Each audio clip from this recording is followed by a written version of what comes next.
మీ business ఏదైనా మీ ఊర్లో promotion చేయాలంటే అది సుమన్ టీవీతోనే సాధ్యం. ఇప్పుడే సంప్రదించండి. Hi hello viewers, welcome to Suman TV. నేను మీ అమర్నాథ్. ప్రజెంట్ మనం విశాఖపట్నం భీమిలి నియోజకవర్గం మధురలో ఉన్నటువంటి ఒక ఇష్యూ అయితే ఈరోజు తలెత్తిందండి. ఒక జూనియర్ అసిస్టెంట్ అయినటువంటి ఒక ఆమె అయితే మన దగ్గరకు వచ్చింది. ఏంటంటే పై అధికారి అయితే కనుక వృత్తిలో ఉన్నప్పుడు చేసుకోవడం జరిగింది. ఒకసారి ఈ విషయాలు ఏంటనేది ఒకసారి ఆవిడ మాటలను తెలుసుకుందాం. అమ్మ నమస్కారం. నమస్కారం అండి. మీరు ఎందులో పనిచేస్తున్నారు? నా పేరు సుష్మా అండి. రీజనల్ డిప్యూటీ డైరెక్టర్ కార్యాలయం ఆయుష్ డిపార్ట్మెంట్లో గత 12 సంవత్సరాల కింద నుంచి పనిచేస్తున్నానండి. మాకు ఇప్పుడు కొత్తగా 3 నెలల క్రితం ఝాన్సీ లక్ష్మీబాయి అనే చెప్పి SMO గారు, సీనియర్ మెడికల్ ఆఫీసర్ గారు ఫుల్ అడిషనల్ ఛార్జ్ మీద ఇక్కడికి వచ్చారండి. నేను గత 12 సంవత్సరాలుగా ఆఫీస్లో సిస్టమ్ వర్క్, జూనియర్ అసిస్టెంట్ పనులు చాలా అసలు రాత్రి పగలు కష్టపడి చేశానండి. ప్రీవియస్గా ఉన్న మా అధికారులు కూడా ఏ రోజు ఎప్పుడు ఒకరు కూడా నా మీద నింద వేయలేదండి. ఈవిడ మొన్న వచ్చిన దగ్గర నుంచి, నేను SC అని తెలిసిన దగ్గర నుంచి నన్ను టార్చర్ పెట్టడం మొదలు పెట్టారండి. ఎక్కడ పేపర్లో ఏ న్యూస్లు పడినా ఆవిడ మీద నేనే చేశానని, నేనే రికార్డింగ్ చేసి బయటికి పంపించానని, ఆవిడ ATMలు నేను చూశానని, ఆవిడ డబ్బులు తీస్తున్నానని రకరకాలుగా మాట్లాడుతున్నారండి. ఈరోజు ఉదయం వస్తూనే నీకు నమస్తే చెప్పడం తెలియదా, నీకు కొవ్వు పెట్టిందా, లెగిసి వంగుని చెప్పాలని తెలీదా, అది నేర్చుకో నువ్వు అన్నారు.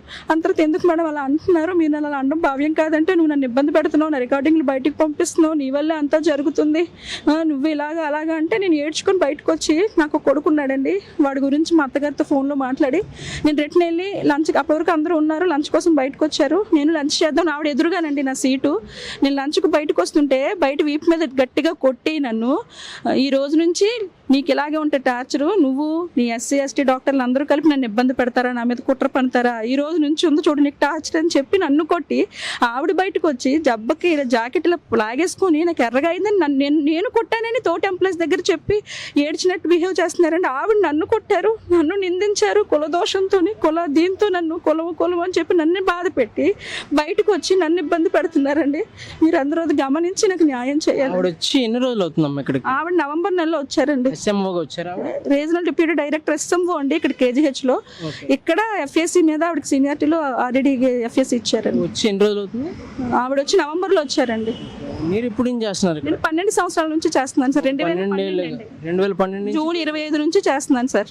సో ఇప్పుడు ప్రాబ్లం అంటే స్టార్ట్ నుంచి ఏం జరిగింది?